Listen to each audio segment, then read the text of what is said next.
got or their story when I know they want what I got. Exactly. So why is it that we tend to give them so much power? And when did that come? And like, it has to be before slavery. It has to be before colonization, because even I've been to the motherland. They're divided. Now, of course, colonization and the Europeans came in and kind of set some of that up. Right. But in tribalism, there had to be a hierarchy. There had to be a king and a monarch. And if I want to say I come from a king, if I want to say I am a god, I have to really embrace that and can't say someone else overpowers me. Right.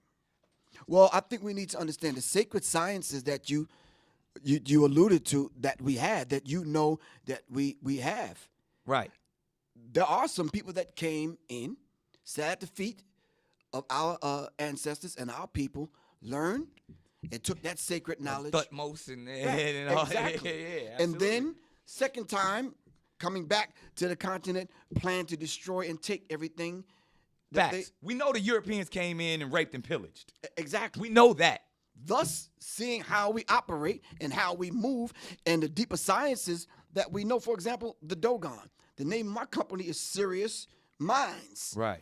You understand what I'm saying? Right. But when I talk about this, I'm talking about the Star Series. Right. How did the Dogon know that was out there? Unless we mapped that out. Unless we came from that place and brought that. It's beautifully designed. Okay, exactly. So they came and figured these things out among us, and they crafted this society. And listen, let's just get something really, really straight. We are the first Freemasons. Yes. We are the illuminated ones. Yes. We are the first ones to establish secret societies. Yes. That's us as a people. They took all of that from us and set that up to rule what we call this present system that we live in right now. Right. They consider themselves illuminated ones among them. Of them. Because they put us to sleep. Right. So now How did they do that, though? If we were so powerful, how did and they this is a come question in and do that?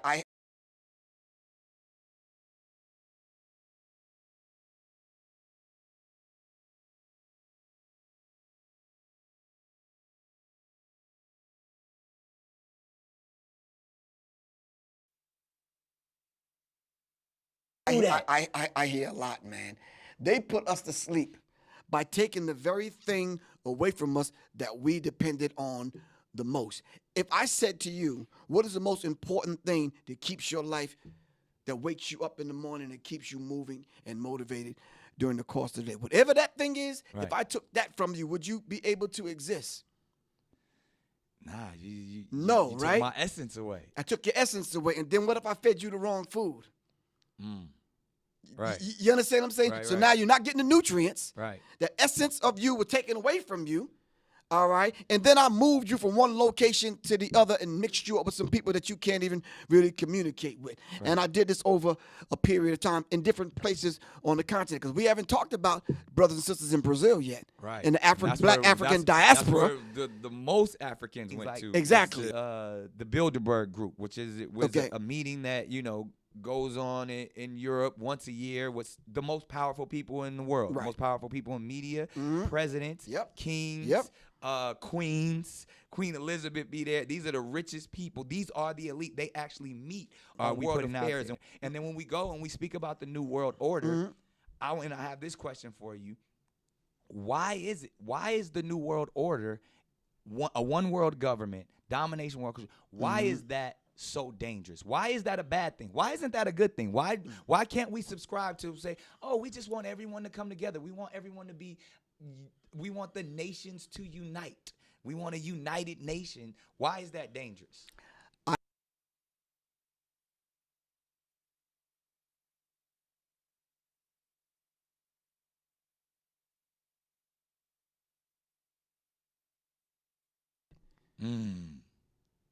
See where I'm going with this? The blue bloods. The blue bloods.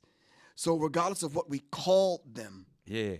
You understand what I'm saying? And let's see if we're going to go to blue blood, going back to understanding a blue blood is a European person because they don't have pigment in their skin that you can see their blue veins.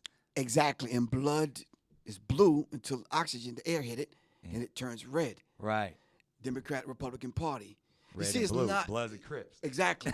They set that kind of thing, Hegelian dialectic principle. Yeah. The opposing forces controlled by the same people. Right. So then let's go to what it really is then. When we talk about the power of melanated people, when we talk about who we really are as guys and understanding that our melanin is so powerful and it connects us in a way that the reason why they fear black, the reason why they fear is because the lack that they have of it. So then when you see what, Dr. Francis C. Welsing talked about is that fear in that just genetic annihilation, that deficiency of when you have a person that has the lack of pigment, the lack of melanin, that they know that they will be annihilated. So therefore, however they got the power, they have the lack of compassion. That melanin comes with compassion. Melanin comes with soul. That we call it soul. We soul brothers and sisters. That's the melanin that connects us. So the people that don't have it are a little, and I'm gonna say this carefully, are a little less, and where the term actually comes from, because I'm bringing it all the way back around to Minister Farrakhan, to where they may not have the compassion or the when they were sent to the mountains of Caucasus, when they didn't have the power of the sun, that the sun then started to deteriorate them. So then they're acting out of fear. They're acting out of low self-esteem. They're acting out of a deficiency. So therefore, the only way that they can act is evil. The only way they have to rob, steal, rape, kill, and fight or flight. In order to survive. Exactly. So then these people who didn't have what we had, and when I say we, I speak of the melanated people. Right. They had to be savages. They had to be barbaric. Because they're in these Nordic mountains. They're in these rough, torrential environments. So they're acting as animals. Right. So they're the ones that are actually closer to animals. They're the ones that are actually the true savages. And then they built up such this I don't want to say warrior, but they built up such this conquering barbaric mentality that they're coming out of Europe. They then said, in order for us to survive, we have to take what's not ours. And then they went into the land that actually where we are originated. And instead of trying to make friends, they said, we want what you got. Because there's this mentality of whether it's the Caesars or even that we have to conquer. Right.